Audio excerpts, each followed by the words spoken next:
কত সূর্য কুম্ভরে থানে উড়ে উড়ি তো 9টা বাজাত কুম্ভের থানে সূর্য উঠে আমি কবার পাইনি। তাহলে তুমি যদি উড়ারটা কোয়াবাও না তাহলে ডুবারটা তো কোয়ার বাবা।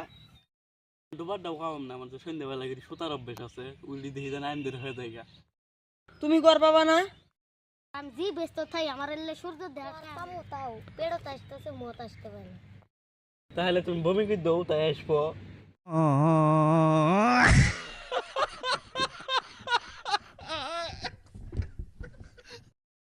কবি কইছে পড়াশোনা করে যে গাড়ি ঘোড়া চড়ে সে। ওই জন্য তো পড়াশোনা করি না, গাড়ি তুললে তো আমার বমি বাড়া। তুই আমার মাথা গরম করবি, তোর মতন ছাত্র এখানে আমার হাই বাসার গুলো পেশা গিষ্ট তোর এলে বেসার লাগানে এই নতুন ছাড়াটা চিল কত কষ্ট হয়ে ছাড়টা মিলেছিলাম বুঝলে গেছে গা। তোরা কি করছিস আমার কত দেখি। স্যার কইছি যে স্যারে কইছে যে পড়াশোনা করে যে গাড়ি ঘোড়া চড়ে সে। আমি কইছি যে স্যার আপনি তাই খুব পড়াশোনা করতেন, আপনি সাইকেল নিয়ে আসেন প্রতিদিনই, এটাই কইছি। অফিসের মধ্যে দিয়ে কান্দিতে আছে, তা আমার